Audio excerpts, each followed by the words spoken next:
یہ بھی چیز دوستوں کہی جا رہی ہے کہ سہیل افریدی کو گرفتار کر لیا جائے گا. اس کی وجہ کیا ہے کہ ایک جج صاحب ہے, انہوں نے سہیل افریدی کے ناقابل ضمانت وارنٹ گرفتاری جاری کیے ہوئے ہیں, اور یہ بھی بتایا جاتا ہے کہ شاید گورنر راج بھی لگا لیا جائے. اب اتوار کو اگر جرگہ ہو گیا تو معاملات پوری قوم کے سامنے ہوں گے, اور یہ حکومت کبھی بھی نہیں چاہے گی کہ سچ سامنے آئے. ساری محنت جو ہے ان کی صفر ہو جائے گی. اگر آپ ذرا غور کریں, خواجہ آصف, عطا تارڑ اور اس کے ساتھ ساتھ اختیار ولی نے ایک پریس کانفرنس کی. اس میں ایک صحافی وہاں پہ دوست بیٹھے ہوئے تھے, تو انہوں نے ان سے سوال کیا خواجہ صاحب سے کہ یہ بتائیں تو صحیح, آپ نے پارلیمان کے فلور پہ کھڑے ہو کر تقریر کی تھی کہ آپریشن ہم کر رہے ہیں اور ہم ضرور کریں گے, لیکن انہوں نے اس سوال کا جواب نہیں دیا, اسے گول کر کے. اور جب حکومت سے سوال کیا گیا تو عطا تارڑ صاحب نے بھی سارا جو مدعا تھا وہ موسم کی تبدیلی کے اوپر ڈال دیا اور آپریشن کو موسم کے ساتھ ایسوسیٹ کر دیا. یعنی آپ کی پلاننگ نہیں تھی, لوگ اپنا گھر بار چھوڑ کر باہر آ گئے, اور آپ کہتے ہیں کہ ہم نے آپریشن کا ان کو نہیں کہا اور ہم نہیں چاہتے کہ لوگ یہاں سے نکلیں. کئی گھنٹوں کی پریس کانفرنسز موجود ہیں جس میں پاکستان تحریک انصاف کو ملک دشمن جماعت ڈکلیئر کرنے کی کوشش کی گئی. آپریشن کے خلاف کون ہے یہ ہمیں بتایا گیا. پاکستان میں دہشت گردوں کے ساتھ کون ملا ہوا ہے یہ بھی بار بار آپ کے بیانیے میں یہ ہمیں سننے کو ملا. لیکن ایک دم سے ایسا کیا ہوا کہ آپ آپریشن نہیں کر سکے اور سارا مدعا آپ نے پاکستان تحریک انصاف پر اور KPK حکومت پر ڈال دیا؟ اس کی وجہ ہے موسم. سر موسم کی شدت سب سے بڑی وجہ ہے. لوگوں کو تو آپ نے نکال لیا, لیکن ان علاقوں کے اندر کیا آپریشن ہوگا یہ اتنا آسان نہیں ہے. یہ جی ایک وجہ بنی ہے. اس کے ساتھ ساتھ سہیل افریدی کے خلاف کارروائی کی خبر بھی آپ کو دے دوں. پشاور ہائی کورٹ کی جانب سے سہیل افریدی کے خلاف کارروائی روکنے کا حکم کے باوجود الیکشن کمیشن نے سہیل افریدی کے خلاف مبینہ دھمکیوں اور ضابطہ اخلاق کی خلاف ورزی کا کیس 4 فروری کو سماعت کے لیے مقرر کر دیا جی, اور ایک کاز لسٹ بھی جاری کر دی گئی ہے. یعنی چاروں طرف سے سہیل افریدی کو گھیرنے کی کوشش کی جا رہی ہے, اور اس کی وجہ ان کے وہ بیانات ہیں. ماضی میں یہ جو شراب برآمدگی کا کیس تھا علیم ان گھنڈا پور کے اوپر, اس میں اس طرح کی ڈیٹس دی جاتی, وارنٹ جاری ہوتے, لیکن کبھی بھی ان کو گرفتار نہیں کیا گیا. یعنی ان کیسز کے ذریعے آپ ایک طرح سے میک شور کرتے ہیں کہ اگر کل کو جو کرسی پہ بیٹھا ہوا شخص ہماری بات نہیں مانے گا تو ہم اسے کنٹرول کریں گے, اور کیسز کے ذریعے کنٹرول کیا جاتا ہے. آج آپ دیکھیں کہ آپ نے جب سے علیم ان گھنڈا پور کرسی سے اترے ہیں, آپ نے ان کیسز کے بارے میں کوئی خبر رپورٹ ہوتے ہوئے پاکستان کے میڈیا پہ نہیں دیکھی ہوگی کہ آج علیم ان گھنڈا پور کے دوبارہ سے وارنٹ گرفتاری جاری ہو گئے. علیم ان گھنڈا پور نے جب بھی سخت بیان دیا نا, ایسا نہیں ہے کہ سخت بیانات نہیں دیے, تقریریں علیم ان گھنڈا پور کی بہت ہی جو ہے اگر کہا جائے کہ ٹرو ہارڈ لائنرز والی جو تقریریں ہوتی ہیں وہ آپ کو تقریریں نظر آئیں گی, لیکن کیسز بنا کر ان کو بھی کنٹرول کیا جاتا رہا کہ اگر یہ ذرا سا تنگ کرے گا نا تو ہم کیس کھول دیں گے اور اس کو ہم جو ہے وہ رگڑا لگائیں گے. اور سہیل افریدی صاحب جو ہیں وہ کرسی پر ابھی بیٹھے بھی نہیں تھے, تو یہاں سے پروپیگنڈا شروع ہو گیا اور وہ کیسز نکال کر لے کر آئے جن کا سہیل افریدی سے کوئی تعلق نہیں تھا. تو سر یہ کام ہمیشہ سے ہوتا رہا ہے, اور اب دیکھنا ہی ہوگا کہ 4 فروری گورنر راج گرفتاری کیا کیا جاتا ہے سہیل افریدی کے خلاف. لیکن یاد رکھیے گا کہ آپ نے عمران خان کی حکومت کو گرا کر اپنے خلاف پاکستان کی عوام کو کر لیا تھا. اگر آپ نے سہیل افریدی کی حکومت کو گرایا یا پھر اسے گھر بھیجنے کی, نااہل کرنے کی کوشش کی, تو پاکستان کی عوام آپ کے ساتھ وہی سلوک کرے گی جو عمران خان کی حکومت کے گرنے کے بعد ہوا.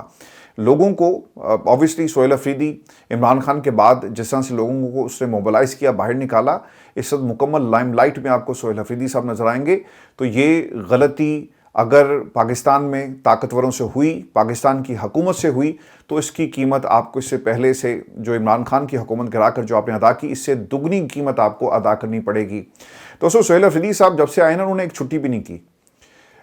سہیل افریدی صاحب کا ایک بیان وہ یہ کہتے ہیں کہ جس روز میں ڈیالہ میں ہوتا ہوں یا دن باہر گزارتا ہوں تو میں رات 12 بجے تک ڈیوٹی دیتا ہوں, اور جو دن میں نے باہر گزارا ہوتا ہے اس کی قسم میں رات پہ نکالتا ہوں. نیشنل میڈیا ہمارا بلیک آؤٹ مکمل کر کے بیٹھا ہوا ہے, اور میں جب سے وزیر اعلیٰ بنا ہوں میں نے ایک چھٹی بھی نہیں کی. پاکستان میں سہیل افریدی کے حوالے سے خبریں آپ کو سننے کو نہیں ملتی. یعنی جو پریزنس میڈیا کی مریم نواز کی خبروں کے حوالے سے ہے یا ان کے ترجمانوں کی خبروں کے حوالے سے, وہ ٹائم آپ کو سہیل افریدی یا ان کی کابینہ کے کسی بھی فرد کو نہیں دیا جاتا. ان لوگوں کو ٹیلی ویژن چینل پہ ضرور بلایا جاتا ہے, لیکن وہاں پہ گرل کرنے کے لیے 4 لوگ حکومت کے بیٹھ جائیں گے, ایک اینکر بھی ان کی طرف سے کھیل رہا ہوتا ہے, اور وہ سہیل افریدی کی ٹیم کے شفیع جان صاحب میں دیکھتا ہوں کہ اکثر وہ پھنسے ہوتے ہیں.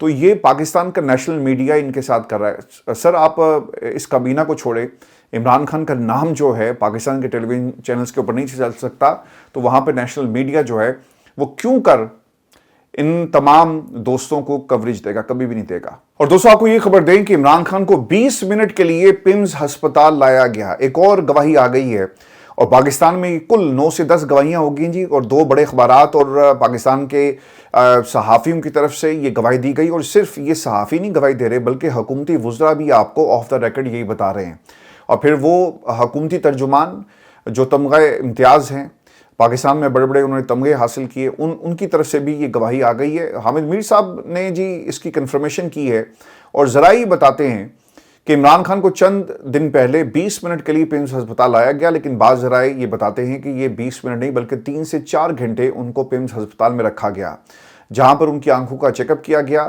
علاج کیا گیا۔ اور ذرائع کا یہ بھی دعویٰ ہے کہ عمران خان کی آنکھوں میں کوئی بڑی خرابی نہیں ہے، لیکن بہتر ہوگا کہ ان کے ذاتی معالجین جو ہیں ان تک ان کو رسائی دی جائے۔ دیکھیں یہ حکومت اپنے لیے ایک بہت بڑا پھندا تیار کر رہی ہے۔ کل کو خدا نہ خواستہ عمران خان کی صحت خراب ہوتی ہے تو یہ حکومت کے لوگوں کو سوچنا چاہیے کہ وہ ایکسیس دیں عمران خان کے ذاتی معالجین کو، وہ دیکھ سکیں گے عمران خان کو کیا مسئلہ ہے، چونکہ سارا مدعا اب اس حکومت کے اوپر آئے گا، بالکل اسی طرح جس طرح گھر سے کھانا نہیں آتا نا، اور ایک کنسرن شو کیا گیا تھا بہنوں کی طرف سے کہ ہم باہر سے کھانا، گھر کا کھانا اس لیے نہیں عمران خان کو بھیجتے کہ کل کو انہوں نے کہنا کہ دیکھیں کھانا تو گھر سے آیا تھا، اگر خدا نہ خواستہ اس میں کچھ ملا کر ان کو دے دیا گیا اور جس سے ان کی صحت خراب ہو گئی یا کوئی پرابلم بن گئی تو ہم اس خطرے کے پیش نظر عمران خان کو گھر کا کھانا نہیں دیتے۔ پاکستان کی حکومت سر ذاتی معالجین، چونکہ یہ زندگی کا معاملہ ہے، کسی کی صحت کا معاملہ ہے اور بنیادی انسانی حقوق کا معاملہ ہے، تو یہ ایکسیس عمران خان کو دینا چاہیے، اور پاکستان تحریک انصاف کے تمام اوورسیز چیپٹرز کو یہ مدعا انٹرنیشنلی اٹھانا چاہیے۔ خاص طور پہ لندن میں زلفی بخاری جو ہیں وہ ورکنگ باڈی جو یونائٹڈ نیشن کی ہے اس کے ساتھ رابطے میں ہے۔ امریکہ میں یہ معاملہ ضرور اٹھایا جائے، جہاں جہاں بھی آپ یہ معاملہ اٹھا سکتے ہیں کہ عمران خان کو ڈاکٹرز تک ایکسیس دیا جائے، چونکہ یہ ڈینائی کیا جا رہا ہے۔ جب کسی مجرم کو سزا دی جاتی ہے نا جی، اس کا بھی میک شور یہ کیا جاتا ہے کہ مکمل صحت مند ہے کہ نہیں ہے، اور اسے بھی ڈاکٹرز تک ایکسیس دیا جاتا ہے جب آپ نے اسے سزا دینی ہو۔ لیکن پاکستان میں یہ معاملہ عمران خان کی حد تک جو ہے آپ نے اسے لپیٹ دیا، اور بنیادی انسانی حقوق کی کس طرح سے خلاف ورزی کی جا رہی ہے، اس کے اوپر تحریک انصاف کو خاموش نہیں بیٹھنا چاہیے۔ میں یہ بات اکثر تحریک انصاف کے دوستوں کے بارے میں کرتا ہوں، یہ تمام پراکسیز کیوں ہیں؟ پاکستان میں کبھی بھی انہوں نے عمران خان کا یا ہمارا اور آپ کا مقدمہ نہیں لڑا۔ ظلم ضرور ہوا، جن کے اوپر ظلم ہوا وہ آج جیل میں ہے، جن کے اوپر ظلم ہوا، جنہوں نے قربانیاں دی، کچھ ایسی پراکسیز نے ان قربانیوں کو رائگاں کس طرح سے پاکستان میں صفر کر دیا۔ سر یہ کرتے ہیں جا کے ڈیلیں، اور پارٹی کے اندر رہتے ہوئے پارٹی کو کرتے ہیں کمزور۔ عمران خان کی بہنیں، میں آپ کو بار بار بتا رہا تھا نا کہ اگر وہ اڈیالہ کے باہر مجمع نہ لگائیں، لوگوں کو نہ اکٹھا کریں تو پاکستان تحریک انصاف تو نہیں کرے گی۔ اور یہ ثابت ہوا کہ اگر آج سہیل افریدی جمعرات والے دن نہ آئے تو کیا پاکستان تحریک انصاف اور بیرسٹر گوہر جو ہے وہ جا کر وہاں بیٹھے گا؟ کبھی نہیں بیٹھے گا۔ اور دوستوں جب میں پاکستان تحریک انصاف کہتا ہوں تو اس سے مراد وہ لوگ تھے جنہوں نے عمران خان کا نام استعمال کیا اور پارٹی میں انٹری حاصل کی، ٹکٹ لے کر الیکشن جیت کر پارلیمان میں پہنچے، اور پھر وہ اپنی قیمتیں لگواتے ہیں، ریٹ لگواتے ہیں جب ان کی ضرورت پڑتی ہے، اور انہوں نے پارٹی کو کمزور کیا۔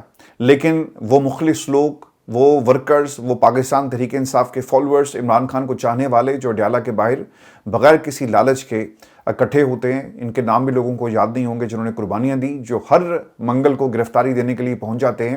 اصل میں یہ وہ مخلص دوست ہیں، سرمایہ ہے عمران خان کا، جن کی وجہ سے آج یہ جنگ جو ہے وہ لڑی جا رہی ہے۔ باقی تو سر سب کچھ، جس دن بیرسٹر گوہر نے نا اپنے سینے پر ہاتھ مار کر لال پیلا ہو کر کہا تھا نا کہ پارٹی کا چیئرمین میں ہوں اور میرا حکم چلے گا عمران خان کے بعد، تو اس دن پتہ چل گیا تھا کہ یہ بندہ کس راستے پہ چل رہا ہے اور اس کا ٹارگٹ کیا ہے۔ میرا خیال ہے کہ آپ تمام دوستوں کو بار بار بتانے کا مقصد یہ ہے کہ آپ کو ان کی اصلیت پتہ چل سکے۔ بیرسٹر گوہر علیمہ خان کے ساتھ کیوں دھرنے میں نہیں بیٹھے یا کیوں نہیں بیٹھتے؟ جمعرات والے دن پاکستان تحریک انصاف نے اس محاذ کو کیوں خالی چھوڑا؟ یہ وہ سوالات ہیں جو تحریک انصاف کی اس قیادت کو ہمیشہ ہانٹ کریں گے، اور ان کو بھی حساب دینا پڑے گا۔ دوستو اسٹیبلشمنٹ کے قریب سمجھے جانے والے صحافیوں نے اس حوالے سے کیا کہا؟ وہ یہ کہتے ہیں کہ عمران خان کی آنکھ کا جیل ہی میں علاج کیا گیا، اور ایک انجیکشن ہے جو وہ شریان جو آنکھ کو خون مہیا کرتی ہے، اس میں ایک بلاکیج تھی، جیسا میں نے آپ کو کل بھی بتایا، اس کو اوپن کرنے کے لیے ایک انجیکشن لگایا گیا، اور اس کا سارا ٹریٹمنٹ جیل کے اندر ہی کیا گیا۔ تفصیلات کے مطابق ایک کمرے کو وارڈ میں تبدیل کیا گیا اور اس کے بعد وہ یہ بھی رپورٹ کر رہے ہیں کہ اب وہ صحت مند ہیں، انہیں جیل سے باہر لے جانے اور علاج کرنے کی خبریں جو گردش کر رہی ہیں یہ بالکل بھی درست نہیں ہیں۔ ایک کمرے کو مکمل طور پہ اسٹیرلائز کیا گیا۔ اب دیکھیں یہ جو آپریشن ہوتے ہیں، جیل کا ماحول کیسا ہوگا؟ گندگی ہے، تعفن ہے۔ جب ہم یہ کہتے ہیں نا کہ عمران خان کو گندگی میں رکھا ہوا ہے، صفائی کا خاص خیال نہیں رکھا جاتا، چھتوں سے چوہے جو ہیں وہ گرتے ہیں، ایسے ماحول کے اندر آپ کس طرح سے کوئی آپریشن کر سکتے ہیں؟ یا چھوٹا سا آپ نے کوئی پروسیجر بھی کرنا ہو تو اس کے لیے ماحول کو، جگہ کو، کمرے کو اسٹیرلائز کرنا بہت ہی ضروری ہے۔ تو کیا یہ سب کچھ کیا گیا؟ تو یہ صحافی جو اسٹیبلشمنٹ کے قریب ہیں یا ان کا ہمیشہ سے راگ جو ہیں الاپتے ہیں، انہوں نے ایک طرح سے ایک چارج شیٹ یہ پیش کر دی ہے پاکستان میں اپنے آقاؤں کے خلاف۔ جو پوسٹ آپریشن کیئر ہوتی ہے، کیا وہ جیل میں ممکن ہے؟ بالکل بھی ممکن نہیں ہے۔ اب کچھ اور صحافی ہیں وہ یہ کہتے ہیں کہ پیمز کے آنکھوں کے ڈپارٹمنٹ کو بند کیا گیا، لائٹس آف کر دی گئی، کیمرے سارے بند کر دیے گئے، پیمز کے گیٹ پر سیکیورٹی گارڈز کو ہٹا کر دوسرے سیکیورٹی آفیشلز کو لایا گیا اور یہ کہا گیا کہ ایگزیکٹو ڈائریکٹر صاحب کا یہ روٹ ہے۔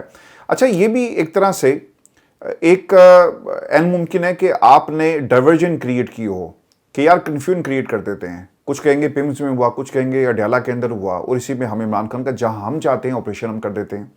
تو یہ اس حد تک تو ضرور کامیاب ہوئے کیونکہ کنفرمیشن نہیں آ رہی۔ پاکستان کی حکومت خاموش ہے اور دونوں صورتوں میں عمران خان کو اس وقت آپ نے رکھا ہوا جیل کے اندر، یہ یاد رکھیں۔ تو جو پوسٹ آپریشن کیئر ہے وہ جیل کے اندر ممکن نہیں ہے۔ بے شک آپ نے وہاں پہ آپریشن کیا یا ٹریٹمنٹ جو بھی آپ نے کرنا تھا، یا پھر آپ نے وہ ٹریٹمنٹ جو ہے پیمز کے اندر کیا، پوسٹ ٹریٹمنٹ جو کیئر ہے اس کا کیا بنے گا؟ اس کا سوال پاکستان کی حکومت کو ضرور دینا ہے۔ ایک طرح سے یہ بھی ایک چارج شیٹ ہے صحافیوں کی طرف سے جو خبریں اس وقت آپ کو مختلف سورسز کو کوٹ کر کے دے رہے ہیں۔ پھر عامر الیاس رانا صاحب وہ یہ کہتے ہیں کہ عمران خان کو پیمز ہسپتال میں لایا گیا اور اس حوالے سے جو صحافی اس وقت خبریں دے رہے ہیں، میں بتا دیتا ہوں کہ ہو سکتا ہے کہ ہفتے اور اتوار کی درمیانی رات کو عمران خان کو پیمز لایا گیا اور ہو سکتا ہے کہ ان کے سفید موتیے کا ٹریٹمنٹ کر دیا گیا ہو، چونکہ آج کل چند گھنٹوں کی یہ کہانی ہے۔ لیکن پوسٹ ٹریٹمنٹ بہت ہی ضروری ہوتا ہے۔ ڈاکٹر عامر الیاس رانا صاحب اور یہ جتنے بھی اس وقت صحافی ڈاکٹر بنے ہوئے ہیں، یہ اور خاص طور پہ عمر کے اس حصے میں جہاں پہ آپ کا جو امیون سسٹم ہے، آپ کی باڈی کی ریکوری کی جو لائف ہے، یا وہ جو آپ کی باڈی کا جو میکنزم ہے ریکوری کا، وہ کمزور ہو جاتا ہے۔ تو وہ کس طرح سے آپ کہہ سکتے ہیں کہ عمران خان کو وہاں پہ رکھنا ضروری تھا؟ 2 دن 4 دن 5 دن کسی وارڈ کو مکمل طور پہ ہسپتال کے بند کر کے جب تک عمران خان ٹھیک نہیں ہوتے، یہ کام کیا جا سکتا تھا۔ حکومت کے لیے کوئی مشکل نہیں ہے، کسی اور جگہ ان کو منتقل کیا جا سکتا تھا، لیکن یہ تمام سہولیات جو ہیں وہ صرف مخصوص شخصیات کو مل سکتی ہیں، عمران خان کو نہیں مل سکتی۔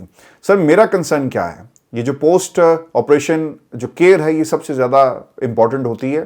آپریشن کرنا چاہے وہ کسی قسم کا بھی ہو، اس کے بعد انفیکشن اور دیگر کمپلیکیشنز ہو سکتی ہیں، اور اس پر پاکستان کی حکومت کے لیے، سرکار کے لیے، ان کو پیار کرنے والوں کے لیے کوئی مشکل نہیں تھا کہ عمران خان کو 1 ہفتے کے لیے 10 دن کے لیے کسی ایسی جگہ منتقل کر دیا جاتا جہاں پہ وہ مکمل صحت یاب ہوتے، ان کی فیملی سے ان کی ملاقات کروائی جاتی اور پھر ان کو اڈیالہ جیل بھیج دیتے، تو کوئی قیامت نہیں آ جانی تھی۔ لیکن پاکستان کی حکومت نے یہ ثابت کیا کہ آپ عمران خان سے انتقام لے رہے ہیں۔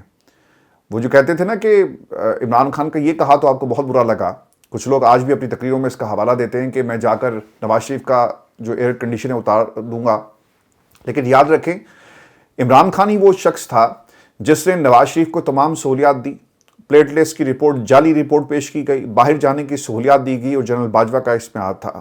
اب آ جاتے ہیں پتنگ گلے کی ہڈی بن گئی۔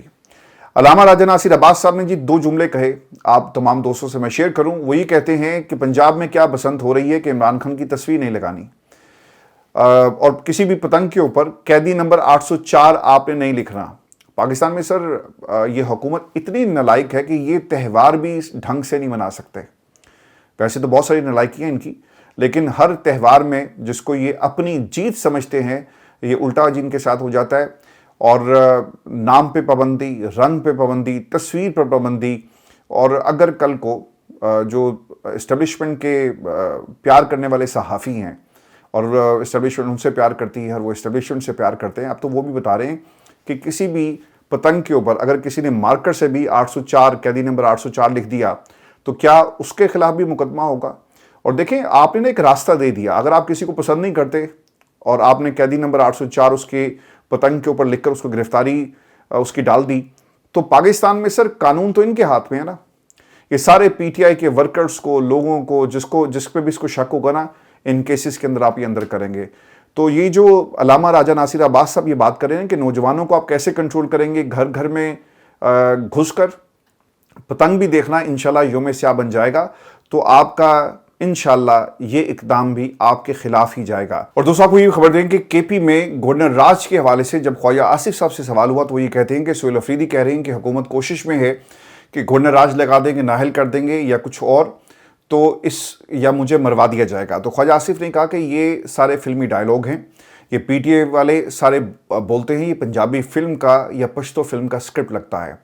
اچھا یہ بھی ویسے حیرانگی کی بات ہے، خواجہ صاحب کے بارے میں سہیل وڑائی صاحب کہتے ہیں جی انہوں نے کتابیں بڑی پڑھی ہیں. میرا خیال ہے کہ آپ ان کا ایک اور انٹرویو کریں اور آپ کی جو رائے ان کے بارے میں بدل جائے گی کہ انہوں نے بھی سر بڑے ڈائیلاگ بولے ہیں پاکستان میں، اور خاص طور پہ فوج کے خلاف. جس طرح کوئی فوج کے خلاف فلم بنے نا تو اس میں جتنے بھی جو پنچ لائنز ہیں نا وہ خواجہ آصف صاحب کو دی جائیں گی، کیونکہ یہ بولتا بہت اچھا ہے بندہ. اور انہوں نے ماضی میں جو بیانات دیے وہ بھی کچھ اسی قسم کے تھے کہ یہ جنرل اپنے چھاتیوں پہ تمغے سجا کر ہمارے سے فنڈ مانگتے ہیں، بجٹ میں اضافے کی بات کرتے ہیں، تم 71 ہار گئے، تم 65 ہار گئے، تم کارگل ہار گئے. یہ تمام باتیں خواجہ صاحب آپ نے کی ہیں. تو سہیل وڑائی صاحب جا کر ان کا انٹرویو کریں اور یقیناً آپ کی رائے ان کے بارے میں ضرور بدل جائے گی، کیونکہ انہوں نے پنجابی فلموں کا، پشتو فلموں کا حوالہ دیا. آپ سے اچھے ڈائیلاگ کوئی بول ہی نہیں سکتا، اور آپ سے اچھی پنچ لائنز تو کسی کے پاس ہے ہی نہیں. یہ پوری جماعت جو ہے نا سر، یہ پاکستان میں نا ویلر ڈیلرز کی جماعت جیسا ہوتی ہے نا، یہ اپنے ماضی کو ریکنسٹرکٹ بار بار کرتے ہیں. یہ پاکستان کی اسٹیبلشمنٹ کے خلاف بھی باتیں کریں جب ان کا دل چاہے گا، جب یہ چاہے گا یہ جمہوری کپڑے پہن کر پاکستان کی عوام کے سامنے پیش ہو جائیں گے، جب ان کا دل چاہے گا یہ امریکہ نواز ہو جائیں گے، جب ان کا دل چاہے گا یہ اینٹی امریکہ ہو جائیں گے، جب یہ دل چاہے گا ان کا ڈونلڈ ٹرمپ کی تعریفیں شروع کر دیں گے، جب ان کا دل چاہے گا وہ کہیں گے کہ کیپٹل ہل کے اوپر جنہوں نے حملہ کیا ان کو حساب ضرور دینا چاہیے، اور جب ان کا دل چاہے گا یہ نوبل انعام کا بار بار ذکر کریں گے. ڈونلڈ ٹرمپ کی خوشنودی تو تم لوگوں نے حاصل کر لی، لیکن اس میں پاکستان کے لیے کیا ہے سر؟ کچھ بھی نہیں ہے. آج وہ بھارت جسے ہم نے شکست دی، آج امریکہ ہماری تعریف ضرور کر رہا ہے، لیکن معیشت کے محاذ کے اوپر ہم ہار رہے ہیں، اور آپ کے پاس سر کوئی ایسی حکمت عملی نہیں ہے کہ ہم اس محاذ سے نکل سکیں. آج mother of all days Bharat کی یورپ کے ساتھ ہو رہی ہے، اور ہم کیا کر رہے ہیں؟ ہم صرف تعریفیں کر رہے ہیں. اور کس کی؟ ڈونلڈ ٹرمپ کی. ڈونلڈ ٹرمپ کے خلاف بھی سر دنیا میں ایک نیا محاذ بن گیا. آپ تصور کر سکتے ہیں کہ برطانیہ جیسا ملک جو ان کا بہت پرانا اور سب سے بڑا اتحادی ہے وہ بھی ان کے خلاف ہو گیا، اور انہوں نے کہا کہ ڈونلڈ ٹرمپ آپ نے یہ جو بات کی ہے نیٹو کے فوجیوں کے بارے میں اس کو واپس لیں. اور پھر ان کو اپنے بیان سے پیچھے ہٹنا پڑا اور معافی مانگنی پڑی کہ نہیں ایسا نہیں، ایسا تھا. اور پھر برطانیہ سر اب چلا گیا چائنا، اور ان سے انہوں نے ہاتھ ملا لیا. وہ امریکہ جو چائنا کو اپنا دشمن سمجھتا ہے کہ ٹریڈ ہم ٹیرف بڑھائیں گے، آج برطانیہ بھی ایک نئی منڈی کی تلاش میں ہے، کیونکہ ٹیرف سر ہر بندہ برداشت نہیں کر سکتا، انہوں نے اپنے ملکوں کو دیکھنا ہے. اور آج برطانیہ بھی چلا گیا، لیکن ہم کیا کر رہے ہیں؟ ڈونلڈ ٹرمپ سے اچھا انسان دنیا میں کوئی نہیں ہے سر. وہ ایک بزنس مین تھا اور اس نے بزنس کیا، سیاست نہیں کر رہا، اور وہ بزنس کی نظر سے پوری دنیا کو دیکھ رہا ہے. کمال الدین ممبر جرگہ کی گفتگو یہ بھی میں آپ کے ساتھ شیئر کر دیتا ہوں. وہ یہ کہتے ہیں ایک پروگرام میں کہ ہم پاگل تو نہیں ہیں کہ ہم خود وادی تیرا سے نکل رہے ہیں، ہمیں ریاست کی طرف سے یقین دہانی کروائی گئی، ابھی ہم نقل مکانی میں مصروف ہیں. یہ نقل مکانی کس کے کہنے پر ہو رہی ہے؟ اس حوالے سے ہفتے کو جرگہ بلایا ہے، اس کے بارے میں ہم تمام حقائق عوام کے سامنے رکھیں گے. یہ میرا خیال ہے کہ ندیم ملک صاحب کے پاس غالباً بیٹھے ہوئے تھے جہاں پہ انہوں نے تمام باتیں کی ہیں. یہ 24 لوگ ہیں نقل مکانی کے حوالے سے جو جرگہ بلایا گیا ہے، جن کی ملاقات جو ہے وہ پاکستان میں ٹاپ براس کے ساتھ ہوئی. اب ان سے جو ہے وہ بات چیت ہو رہی ہے. اب جرگے میں یہ تمام چیزیں قوم کے سامنے رکھی جائیں گی. اور دوستوں میں آپ کو یہ بھی خبر دوں کہ فضل الرحمان صاحب کے خلاف ایک فیصلہ آ گیا ہے، اور جب ان کو ایک نشست ملی تو انہوں نے کہا جی کہ یہ بندہ ہمارا نہیں ہے. اب یہ خاتون کون ہے اس کے بارے میں آپ کو بتاتا ہوں کہ جمعیت علماء اسلام کے مرکزی امیر فضل الرحمان نے 1 سال پہلے الیکشن کمیشن کو تحریری طور پر آگاہ کیا کہ پارٹی کے کھاتے میں خاتون رکن کو غلط طور پر شامل کیا گیا. جے یو آئی نے مطالبہ کیا تھا کہ پارٹی کی ترجیحی فہرست کے مطابق حنا بی بی کو خواتین کی مخصوص نشست جو ہے وہ الاٹ کی جائے. الیکشن کمیشن نے جے یو آئی کا یہ مطالبہ مسترد کیا. معاملہ آئینی عدالت سے ہوتا ہوا دوبارہ الیکشن کمیشن کے پاس آیا، جہاں الیکشن کمیشن نے ایک بار پھر فیصلہ جے یو آئی کے خلاف دیا. عجیب صورتحال یہ ہے کہ جے یو آئی مسلسل یہ موقف اختیار کر رہی ہے کہ خاتون ان کی رکن ہی نہیں، جبکہ الیکشن کمیشن کا اصرار ہے کہ وہ جے یو آئی کی ہی نامزد رکن ہے۔ تو سر یہ الیکشن کمیشن آف پاکستان ہے، بندہ جو کٹتا دھرتا ہے ایک جماعت کا، وہ کہتا ہے کہ بھئی یہ میرا بندہ نہیں ہے، لیکن الیکشن کمیشن کہہ رہا ہے کہ اگر نہیں بھی تب بھی سمجھو کہ تمہارا بندہ ہے۔ ماضی میں بھی ایسا کام خان صاحب کی حکومت میں بھی ہو چکا ہے۔ آپ کو یاد ہوگا وہ ایک صاحب تھے فروخ نسیم صاحب، اور وہ پاکستان میں قانون سے وابستہ اور پاکستان تحریک انصاف کی حکومت میں جو ان کو منسٹری ملی، اس کے بارے میں ایم کیو ایم ہمیشہ یہ کہتی رہی کہ بھئی یہ ہمارے کوٹے میں سے نہیں ہے، یہ کسی اور کے کوٹے میں سے ہے، لہٰذا آپ ان سے پوچھیں۔ تو خان صاحب کہتے تھے کہ نہیں یہ آپ ہی کوٹے میں سے، کیونکہ ایڈجسٹمنٹ ایسی ہوئی تھی نا کہ ایم کیو ایم جو ہے پاکستان تحریک انصاف کو ووٹ دے کر جو ہے حکومت میں لے کر آئے گی۔ دوستو اب بات کریں گے مریم نواز کی، اور دوستو مریم نواز کا ایک انوکھا بیان، وہ یہ کہتی ہیں کہ پاکستان کی اگر ایکسپورٹس آپ نے بڑھانی ہے تو سب سے بہترین ایکسپورٹ ہمارے بریلینٹ برینز ہیں جنہیں ہم ایکسپورٹ کر سکتے ہیں۔ اچھا وہ کہنا یہ چاہ رہی تھی کہ پاکستان کے نوجوانوں کو ہم جو ان کی سکل سیٹ ہے اسے ہم ایکسپورٹ کر سکتے ہیں، لیکن وہ سکل سیٹ کیسے ایکسپورٹ ہوگی؟ پاکستان میں انٹرنیٹ نہیں ہے، پاکستان کے اندر بجلی نہیں ہے، پاکستان میں آپ کو کسی بھی شعبے کو سبسڈی نہیں دیتے، کسان اپنے آلوں کو آگ لگا رہے ہیں، جو ایشیا کا سب سے بڑا ہب تھا آلوں کے حوالے سے، آلوں کے ایکسپورٹ اور پروڈکشن کے حوالے سے، آج وہاں پہ کسان جو ہے وہ مارا مارا پھر رہا ہے، وہ بدعائیں اس حکومت کو دے رہا ہے۔ وہاں پہ مریم یہ کہہ رہی ہیں کہ ہم اپنے جو بریلینٹ برینز ہیں اسے ہم ایکسپورٹ کریں گے۔ اچھا پہلی بات ہے کہ یہ بریلینٹ برینز کوئی لفظ نہیں ہوتا، جس تناظر میں آپ اسے استعمال کر رہی تھی کہ ایک سکل سیٹ کو ایکسپورٹ کریں، بھارت کے اندر یہ جو سافٹ ویئر ڈیولپمنٹ ہے اور جو سلیکان ویلی امریکہ میں جتنا بھی سافٹ ویئر بنتا ہے بھارت کے اندر، اور جتنے بھی ایپس بنتی ہیں بھارت کے اندر، اور جتنا بھی آپ انٹرنیشنل مارکیٹ سے یہ جو آپ کی سکل سیٹ ہے آپ نے اپنے آپ کو کنیکٹ کیا وہ پلیٹ فارمز، سر وہ کیسے ممکن ہوگا جب آپ لوگوں کو سبسڈی دیں گے، انٹرنیٹ دیں گے؟ پاکستان میں سر انٹرنیٹ کی سپیڈ ویسے ہی آپ کم کر دیتے ہیں کہ عمران خان کے جو واریئرز ہیں وہ بیٹھ کر سوشل میڈیا کے اوپر آپ کے خلاف محاذ کھڑا کرتے ہیں، تو لہٰذا انٹرنیٹ کی سپیڈ کم کر دو۔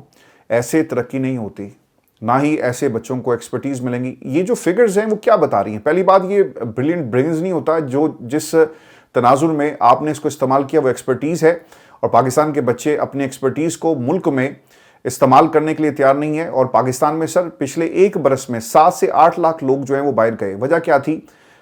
کہ پاکستان میں سہولیات نہیں ہیں۔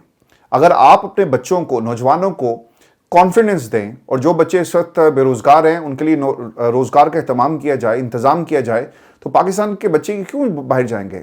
سر اسے برین ڈرین کہتے ہیں۔ یہ جو بریلینٹ برینز ایکسپورٹ ایسی کوئی چیز نہیں ہوتی، اسے برین ڈرین کہا جاتا ہے، جو پاکستان میں ہو رہا ہے۔ 2025 کے اعداد و شمار یہ ذرا غور کریں، کل تعداد 7,62,499 پاکستانی بیرون ملک ملازمت کے لیے گئے۔ یہ سر نمبر میں بار بار کہہ رہا ہوں اس سے زیادہ ہے، یہ بہت تھوڑا نمبر۔ یہ تو اعداد و شمار وہ ہیں جو سرکار کے ہیں، امیگریشن ڈپارٹمنٹ کے ہیں، لیکن اس سے کہیں زیادہ یہ نمبرز ہیں جو پاکستان چھوڑ کر بچے چلے گئے۔ اسے برین ڈرین مریم بی بی کہتے ہیں۔ 2024 کے مقابلے میں تقریباً 5% اضافہ ہوا۔ 2024 میں 7,27,381 لوگ گئے، یعنی ٹوٹل میرا خیال ہے کہ کوئی 15 لاکھ ہو گئے۔ سکلڈ اور ہائی سکلڈ ورکرز اس میں کتنے ہیں جی؟ ہائیلی ایجوکیشن افراد 18,352 brain drain, highly skilled 13,657 brain drain, skilled 2,22,171 brain drain, semi skilled 42,257 brain drain, غیر سکلڈ اور 4,66,062۔ یہ اس میں وہ لوگ آ جاتے ہیں، ڈرائیور ہو گئے، شیف ہو گئے، مختلف جو آپ کی جابز ہیں، ہنرمند افراد جو ہیں اس کے اندر آتے ہیں۔ یہ بھی برین ڈرین ہوا نا۔ پھر کچھ مخصوص پیشوں کی تعداد، ڈاکٹرز تقریباً 4,000 کے قریب ڈاکٹرز پاکستان چھوڑ کر چلے گئے۔ پاکستان میں صرف تو ڈاکٹر لاسٹ جو لسٹ لگی ہے، کوئی دوست مجھ سے شیئر کر رہا تھا جو ہمارا ایک ڈاکٹر دوست ہے، وہ یہ بتاتا ہے کہ تقریباً 500 کے قریب جو سیٹس تھی مختلف جو آپ کی جو کالجز ہیں، یونیورسٹیز ہیں، وہ اس دفعہ خالی کہیں ہیں۔ ایک تو لوگوں کے پاس پیسے دینے کے لیے کوئی ذریعہ ہی نہیں ہے۔